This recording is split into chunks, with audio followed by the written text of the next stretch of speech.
Hello friends, welcome back. Myself Bhanu Adhikari. So in the last lecture we were studying about the laws of reflection और बड़े आराम से हम लोगों ने पिज्जा खाया था और मस्त पिज्जा खा के हमारा पेट भर चुका है। तो हम लोग आगे चलें। आगे आज बच्चा हम लोग बात करने वाले हैं स्फेरिकल मिरर्स की। किसकी? Spherical mirrors. अब देखो बेटा, आप लोग जो घरों में शीशे देखते हो आमतौर पर कैसे होते हैं सर? कहीं पे गोल भी होते हैं, कहीं पे प्लेन भी होते हैं, कैसे होते हैं, हर तरीके के होते हैं। ठीक है, स्फेरिकल मिरर के बारे में आप लोगों को जो भी पता है सब दिमाग से रख लीजिए ना, काम तो आएगा कुछ ना कुछ। देखो, स्फेरिकल मिरर को पढ़ने से पहले एक स्फीयर को समझो आज। ठीक है, अब स्फेरिकल मिरर बेटा दो टाइप के होते हैं हमारे पास। एक आता है कॉनकेव और एक आता है कॉन्वेक्स। कहता है ना ये एनसीईआरटी में, चम्मच लेना, एक बार इधर से चेहरा देखना, एक बार इधर से चेहरा देखना। इधर चेहरा छोटा दिख रहा है, इधर चेहरा बड़ा दिख रहा है, और जैसे दूर लेके जाओगे छोटा होता जाएगा। करते रहना घर पे। ठीक है बेटा, है क्या ये देखो, कौन सा सरफेस कॉनकेव है और कौन सा सरफेस कॉन्वेक्स है, बता सकते हो? नहीं, मुझे भी नहीं पता, छोड़ो ना। यहां देखते हैं। ऐसा समझ लीजिए कि आपके पास ये पूरा एक स्फीयर है। क्या है? स्फीयर है, और इसके अंदर की शाइनी सरफेस है। कैसी है बेटा? शाइनी सरफेस है सारी। ठीक है, ये रिफ्लेक्टिंग सरफेस है, शाइनी सरफेस है, और बाहर से आप लोगों ने कोटिंग कर दी है। बाहर से आप लोगों ने कोटिंग कर दी है, पूरी तरीके से कोटिंग कर दी है। ठीक है, कि कोई लाइट यहां से पास नहीं हो सकती। उसके बाद ऐसा कीजिए कि इस लाइट को काट दीजिए। लाइट को नहीं, इस मिरर को काट दो। इस मिरर को काटने के बाद इस पार्ट को ले लीजिए। कौन से वाले पार्ट को लेंगे? किसी को भी उठा लो, सेम बात पड़ेगी। इस पार्ट को ले लीजिए। ठीक है, यहां पे तो आएगी नहीं, इसको ऐसे रख दो तो ये कैसा हो जाएगा? ऐसे ऐसे उठा के रख दो, है ना। अब इसके इस तरफ उठा ले, डायरेक्ट वो भी ले सकते थे, कोई सा भी ले लो यार। अब इसको उठा देता तो इस हटा देता, पार्ट डायरेक्ट ही ऐसे आ रहा था। खैर, इसको ले लो, कोई दिक्कत नहीं। ये जो मिरर है, ये जो मिरर है, हमने क्या किया देखो, सबसे पहले एक स्फीयर बनाया, उसको हमने कर दिया, है ना। और उसके बाद हम लोगों ने उसको पॉलिश कर दिया, स्मूथ शाइनी सरफेस कर दिया। ये जो मिरर हमारे पास फॉर्म हुआ है बेटा, ये होता है concave mirror. Concave mirror, concave mirror का जो हमारे पास बल्ज है वो इनवर्ड्स होता है, बल्ज इनवर्ड्स। और कॉन्वेक्स मिरर बल्ज आउटवर्ड्स होता है। बल्जिंग मतलब ये जो मुड़ा हुआ है ना साइड से, ये कैसा होता है? इनवर्ड्स। अब देखो ना ध्यान से, लाइट किस तरफ पड़ेगी? ये अंदर वाला सरफेस था, समझ गए ना, मैंने काट दिया था, यहां पे बना देता हूं डायग्राम। तो यार पता ही है तुम लोगों को, अब मस्त बनाता हूं ना मैं, इतना ही समझ में आना चाहिए कि क्या सिखाना चाह रहा हूं। अब देखो बेटा, ये हमारे पास कॉनकेव मिरर बन गया। अब क्या? अब देखते हैं कि हम लोग इसमें से इमेज कैसे देखते हैं, कैसे दिखाई देती है, क्या होता है। ऐसे समझो बेटा, ऐसे समझो कि आप लोग एक कॉनकेव मिरर ले लेना और उसको थोड़ी देर धूप में ऐसे रखते रहना। पीछे सूरज हो उसके, और यहां पे आप लोगों ने लेंस ले लिया खड़े होकर, और यहां पर आप एक पेपर को रख देना। क्या कर देना? पेपर को रख देना। कॉशन, सीधा सूरज को मत देखना, आंखों को डैमेज पड़ सकता है। काला चश्मा पहन के देख लेना। है, हम लोग यहां पे देखते हैं। तो इसको अब हम लोग क्या कर रहे हैं कि सूरज से जो लाइट आएगी बेटा इस कॉनकेव मिरर पर, वो क्या करेगी, आप लोग जब देखोगे कि भाई कॉनकेव मिरर, अभी देखेंगे हम लोग कैसे, वो इस पेपर को एक पॉइंट पे आपको ऐसे दिखेगा। ये पॉइंट इस मिरर को जब पास करेगी तो आपको एक पॉइंट दिखेगा पहले, और इसके बाद थोड़ी देर बाद आप देखेंगे कि इसमें से कुछ धुआं सा निकल रहा है, जलने लगेगा एक साथ। ऐसा क्यों हुआ? आइए देखते हैं। ऐसा इसलिए हुआ बेटा क्योंकि ये एक स्फीयर वाला जो था ना, ये एक स्फीयर का पार्टिकल था, ये देखो ना, स्फीयर का पार्ट था ना। अब ये जो हमारे पास स्फीयर था, इस स्फीयर का एक रेडियस तो हो गई, है ना। अब बेटा इस कर्ड वाले सरफेस को, कर्ड वाले पोर्शन को, ये वाला जो पोर्शन जो हमने लिया है, इस कर्ड वाले पोर्शन का सेंटर पॉइंट, इस कर्ड वाले पोर्शन का सेंटर पॉइंट जो होता है, इसको हम लोग क्या कहते हैं बेटा, पोल। वी कॉल्ड इट एज पोल। पूरा स्फीयर था, उस पोल से लेकर उसकी जो रेडियस होगी, सपोज कीजिए यहां पर, इसको हम लोग कहते हैं सी। इस पॉइंट को कहते हैं centre of curvature, centre of curvature. सीधे लाइन अपनी नहीं खींची, तीसरी बार ट्राई कर रहा हूं, खींच गई तो ठीक है, खींच गई, ठीक है, सेंटर ऑफ कर्वेचर। और बेटा मैंने क्या बताया कि लाइट आती है और एक जगह पे फोकस कर रही है ना, तो आप ऐसा समझिए कि लाइट आई, यहां से भी लाइट आएगी, यहां से भी लाइट आएगी, यहां से भी लाइट आएगी, यहां से भी लाइट आएगी, ये भी इधर मिलेगी, ये इधर मिलेगी कुछ, ये इधर मिलेगी, ये इधर मिलेगी, ये इधर मिलेगी। ये हमारे पास इंसिडेंट रे की लाइट है, ये वाली सारी, और ये हमारे पास जो रिफ्लेक्टेड है, ठीक है, ये हमारे पास रिफ्लेक्टेड वाली लाइट है। अब ये सभी एक पॉइंट पर लाई करेंगे, इस पॉइंट को हम लोग क्या कह देंगे बेटा, फोकस। यानी कि ये जो सूरज की रोशनी आ रही थी और ये जहां पर पेपर के पास एक पॉइंट पर लग रही थी, वो उसका फोकस था, वो उसका फोकस था। और ये फोकस इस पोल से, पोल को किससे रिप्रेजेंट करेंगे, पी से। जितनी दूरी पर होगा उतनी दूरी पे सी और एफ होंगे, ठीक है, ये बात ध्यान में रखना। इसका मतलब हम लोग कह सकते हैं कि जो F is equals to C, centre of curvature कह लो या फिर आप रेडियस कह लो, ये रेडियस ऑफ कर्वेचर है ना, जिसको हम लोग सी से रिप्रेजेंट कर रहे हैं, रेडियस ऑफ कर्वेचर है बेटा actually.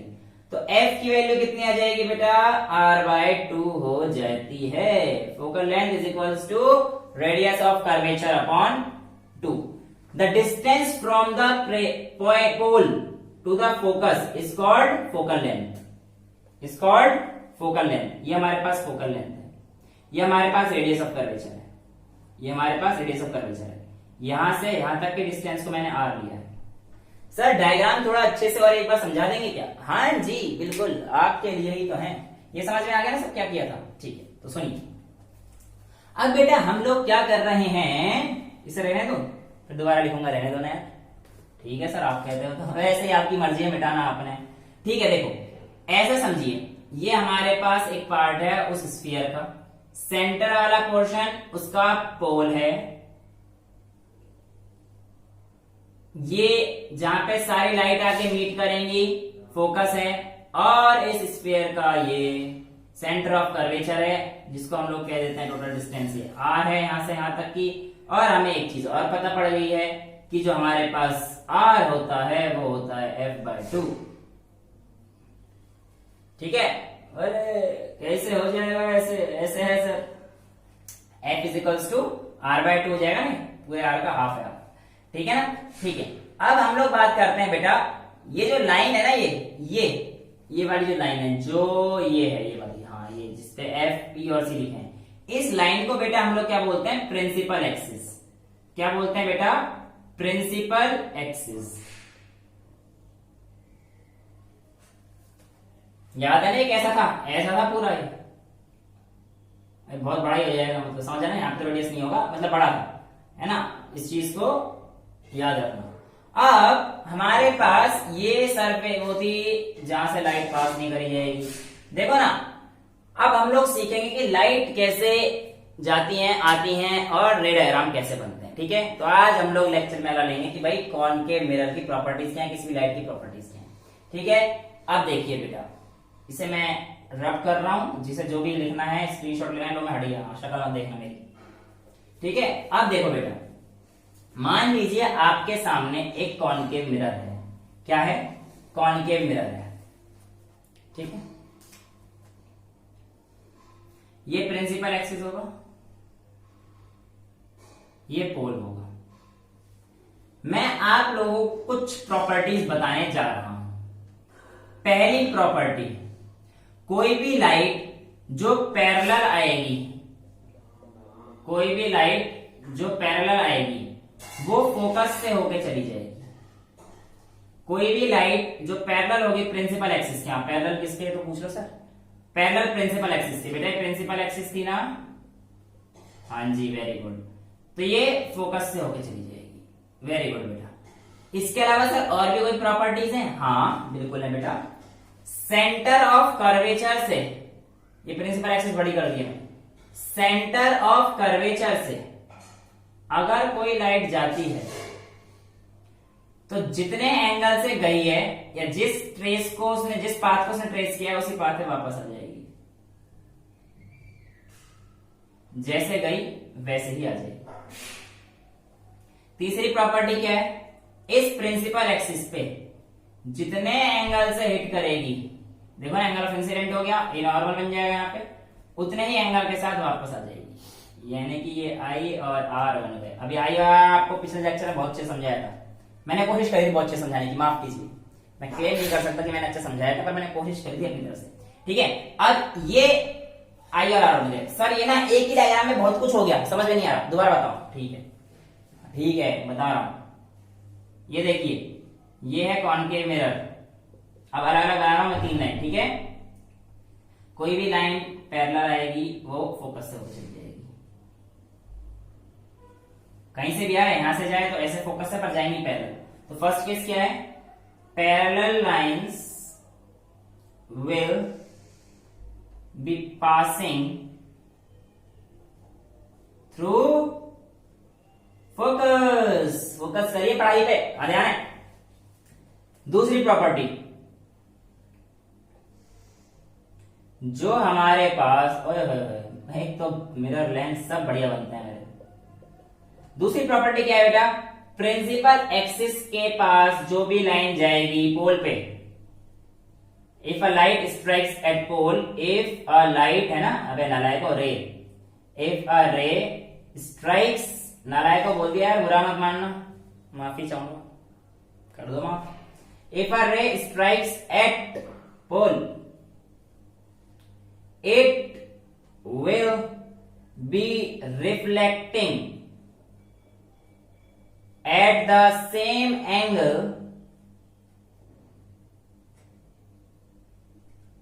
of incident ray। Incident ray है ना, तो यहां से जितने एंगल से आई होगी उतने एंगल से रिफ्लेक्ट हो जाएगी। और तीसरी प्रॉपर्टी क्या बताई थी बच्चों? तीसरी प्रॉपर्टी कहां बनाऊं? बोर्ड ही भर गया, नहीं बना दूंगा, तो टेंशन ना लो। ये देखो, ये हमारे पास क्या है? पोल, ये हमारे पास सेंटर ऑफ कर्वेचर और ये फोकस। जो भी लाइट सेंटर ऑफ कर्वेचर से पास जाएगी, सेंटर ऑफ कर्वेचर से पास होकर जाएगी, तो जैसे गई थी उसी डायरेक्शन में अपने आप को वापस ले आएगी। तो यहां पर एकदम third property, the ray going या passing through C will retrace its path, अपने पाथ को रिट्रेस कर लेगी। ठीक है, अब एक और चीज बता दो बस मेरे को, एक चीज, अगर कोई लाइट, ये मैं वैसे पूछ रहा हूं अपनी संतुष्टि के लिए, 3 लाइट ये प्रॉपर्टी है, ये आपको सही है, बस इतनी चाहिए। अगली प्रॉपर्टी आपसे पूछी जाएगी कि बताओ तब क्या होगा जब आपके पास कोई लाइट फोकस से चली जाएगी? आप आओगे फ्लैशबैक में। कोई भी लाइन पैरेलल जा रही थी तो फोकस से जा रही थी, पैरेलल जा रही थी प्रिंसिपल एक्सिस के, तो वो फोकस से पास हो रही थी, ये फोकस था ना। तो अब क्या होगा जब कोई भी लाइन फोकस से जा रही है? तो सर ये पैरेलल बन जाएगी। अब तो हमें पता पड़ गया। ठीक है, तो जो फोकस से जाएंगी वो पैरेलल बन जाएगी। ठीक है, तो ये हमारे पास रे डायग्राम हुआ करते हैं। अब इनसे इमेज कैसे बनाएंगे वो हम लोग अगली क्लास में सीखेंगे। समझ आता है इतना? हाँ सर, एक बार और बता दोगे क्या? ठीक है ठीक है, नाराज क्यों हो रहे हो? ये लो, एक स्फेरिकल मिरर था, उसमें से हम लोगों ने बाहर की तरफ पॉलिश कर दिया, अंदर की तरफ शाइनिंग सरफेस थी, काट दिया, तो हमारे पास एक ऐसा आया जो कि बल्ज इनवर्ड की तरफ था, जो कि बल्जिंग इनवर्ड्स की तरफ थी उसकी। तो ऐसे मिरर को हम लोगों ने कॉनकेव मिरर का नाम दिया। कॉनकेव मिरर पे हम लोगों ने देखा कि वो पॉइंट इसका जो हमारे पास स्फीयर आया था, बचा हुआ स्फीयर, इसका सेंटर का पॉइंट हम लोगों ने क्या मान लिया, पोल। पोल से लेकर उस पूरे स्फीयर की जो रेडियस हुआ करती थी उसको हम लोगों ने सेंटर ऑफ कर्वेचर कहा। उसके बाद जब हम लोगों ने पैरेलल लाइट मारी तो सारी एक जगह पे इकट्ठी हो गई, उसको हमने फोकस कहा। उसके बाद हम लोगों ने देखा कि एक लाइन जो सेंटर ऑफ कर्वेचर से पोल को जोड़ रही है, उस लाइन को हम लोगों ने क्या कहा, प्रिंसिपल एक्सिस कहा। कोई भी लाइट पैरेलल जाती है तो फोकस से पास हो जाती है। कोई भी लाइट अगर प्रिंसिपल एक्सिस पे नहीं, पोल पे स्ट्राइक करती है तो जितने एंगल से वो स्ट्राइक करेगी उतने ही एंगल से वो वापस जाएगी। इसका मतलब ये I is equal to R को फॉलो कर रही है। तीसरी बात, अगर कोई लाइन सेंटर ऑफ कर्वेचर से पास होके जाती है तो वो अपने पाथ को रिट्रेस कर लेगी। चौथा पॉइंट, अगर कोई भी लाइन फोकल लेंथ को पास कर रही है, फोकल लेंथ से जा रही है, तो वो पैरेलल हो जाएगी। अब ये पैरेलल है, सीधी लाइन नहीं खींचती यार, बार बार कहते हो सर कहां सीधी, हाँ मैं आधा आधा ऐसे डॉट, ये लो, ओ मजा आ गया, सीधी खींची। ठीक है, तो आज के पास हमारे पास ये टॉपिक होता है। इसके बाद हम लोग देखेंगे रे डायग्राम से इमेज कैसे बनाई जाएंगी। ठीक है, till then bye bye, take care, thank you so much.